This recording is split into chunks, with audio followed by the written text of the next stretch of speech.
Assalamualaikum warahmatullahi wabarakatuh. Waalaikumsalam warahmatullahi wabarakatuh. Bagaimana kabar adik-adik? Baik, Baik, Alhamdulillah. Pak. Alhamdulillah. Sebelum kita memulai pembelajaran, mari kita atur posisi duduk, kerapian, supaya proses pembelajaran kita bisa berjalan dengan baik. Oke, sebelum melanjutkan, saya akan memperkenalkan diri. Saya Andrian Gasfari. Saya dari Universitas Negeri Gorontalo, Fakultas Ilmu Sosial, jurusan Pendidikan Sejarah. Saya melaksanakan PPL ini untuk lanjutan studi dari saya. Baik adik-adik, selanjutnya mana ketua kelasnya? Saya, Pak. Berapa jumlah yang hadir pada hari ini? Untuk hari ini, Pak, hadir semua. Hadir semua ya? Iya. Alhamdulillah kalau hadir semua, sehat walafiat. Oke adik-adik, sebelumnya saya akan membacakan tujuan pembelajaran. Yang pertama, melalui diskusi nanti akan dibagi kelompok. Nah, ada 2 materi yang akan didiskusikan. Jadi yang pertama, melalui diskusi siswa dapat menjelaskan materi tentang proses masuknya dan awal pertumbuhan agama Islam di Indonesia. Yang kedua, melalui diskusi siswa dapat menjelaskan jalur penyebaran agama Islam di Indonesia. Baik, nanti saya akan bagi kelompok dan kelompok itu akan mendiskusikan dan mempresentasikan hasil diskusinya. Yang sekarang ini saya akan memberikan penjelasan awal untuk materinya, ya. Materi pada hari ini yaitu proses masuk dan awal perkembangan Islam di Indonesia. Ya, proses masuknya ya. Seperti yang kita ketahui, Islam itu masuk dibawa oleh bangsa-bangsa Gujarat. Nah, adik-adik tahu bangsa Gujarat itu bangsa di mana? Tidak, Pak. Itu loh yang bangsa-bangsa yang ini, bangsa-bangsa dari India. Nah, itu adalah bangsa-bangsa dari Gujarat.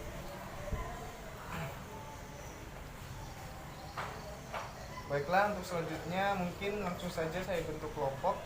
Ya. Mungkin yang laki-laki 2 ya. Ini Iya, Pak. 2, yang perempuan 2. Yang kelompok 1 laki-laki, materinya tentang proses masuknya dan awal pertumbuhan agama Islam di Indonesia.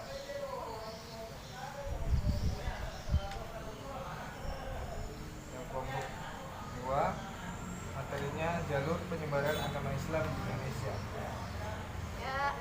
Untuk kedua materi ini nanti akan didiskusikan dan hasil diskusinya akan dipaparkan ya, dan langsung perwakilan saja, tidak apa-apa. Oke, saya beri waktu 15 menit untuk mendiskusikan materinya.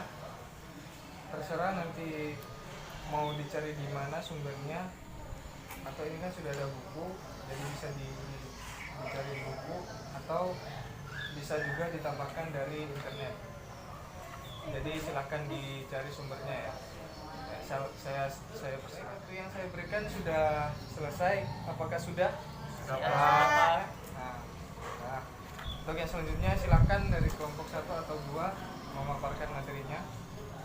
Dari kelompok 1 guru akan menjelaskan materi tentang proses masuknya dan awal pertumbuhan agama Islam di Indonesia.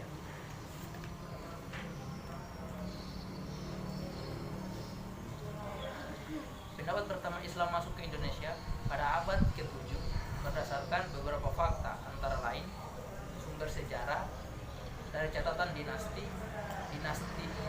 dinastasan yang menyatakan bahwa pada abad ke-7 sudah ada pemukiman pandangan Arab di Boros atau kota kecil di pantai Sumatera Utara.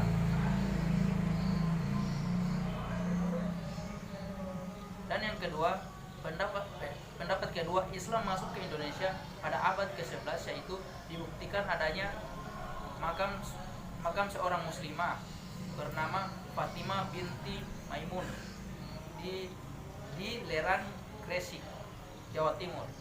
Ya, barangkali hanya itu materi dari kelompok kami, Pak.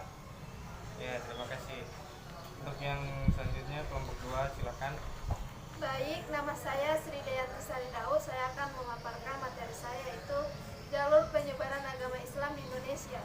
Cara penyebaran Islam di Indonesia pada mulanya telah diterangkan, yaitu melalui perdagangan dan perkawinan. Para saudagar yang berdagang di Indonesia itu tidak membawa keluarga.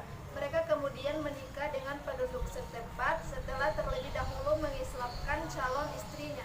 Dari pernikahan antara para saudagar dengan wanita pribumi ini kemudian mengembangkan bentuk masyarakat Islam, terutama di pantai-pantai kepulauan Indonesia. Bapak Guru. Ya, terima kasih. Itulah tadi pemaparan dari kedua kelompok ya. Jadi kita berikan aplaus untuk kedua kelompok.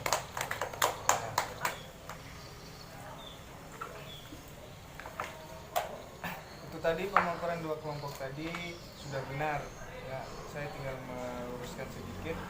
Ya benar. Tadi yang disampaikan oleh kelompok 1 bahwa ada bukti sejarah mengenai makam Fatimah binti Maimun yang ada di Lerang Gresik. Ya, itu benar adanya karena menurut buku juga, menurut sumber yang lain juga, bukti sejarah itu memang ada di sana. Untuk yang materi kedua ya sudah bagus dan menurut saya sudah lengkap, jadi tidak perlu ditambahkan lagi. Untuk selanjutnya saya akan